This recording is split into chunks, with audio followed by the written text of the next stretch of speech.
The whole village called the little girl a jinx, but the moment they tried to throw her away, miracles began to appear. Her name was Funi. Her mother died when she was born, her father had left for the army and never returned, and the relatives who kept her treated her like a dirty burden. The aunt made the tiny child carry firewood, wash clothes in the river, and beg for scraps. When the women by the river saw her, they did not pity her. They laughed that her mother died because of her and that any family keeping her would lose everything. Funi heard every word, but she still lowered her head and worked. Then something strange happened. In the middle of a drought, when everyone said the river had no fish, fish suddenly appeared near her. When a kind old woman fainted by the river, Funi washed her hands, fed her water, and gave her the only steamed bun she had. Soon after, the old woman found wild duck eggs in the grass. To the starving village, that was almost impossible, but luck only made the greedy people worse. That night, the family fought over 2 duck eggs. The pregnant sister-in-law wanted them all. Another woman wanted to send Funi outside and give her only a cold corner to sleep in. Funi stood at the door and said the old woman was good, yet no one cared. They cooked soup for themselves, grabbed the meat, and left the child watching. The next day, the real cruelty began. A dead pig was thrown in the yard,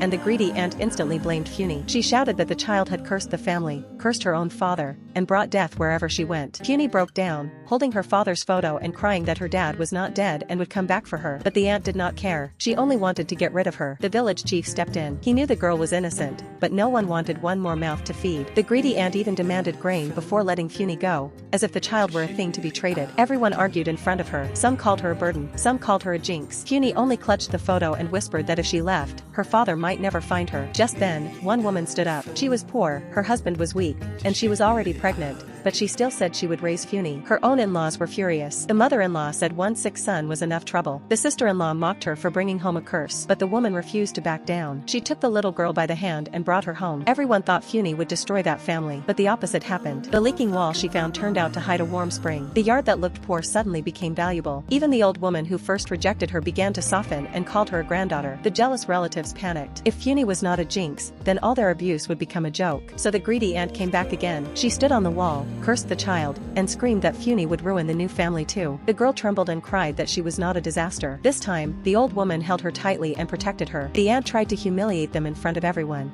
but before she could finish, a black off-road car suddenly stopped outside the village. Men in neat clothes stepped out. The yard went silent. Funi looked up with tears in her eyes, and when one of the men asked for the soldier's daughter, the greedy aunt's face instantly turned pale.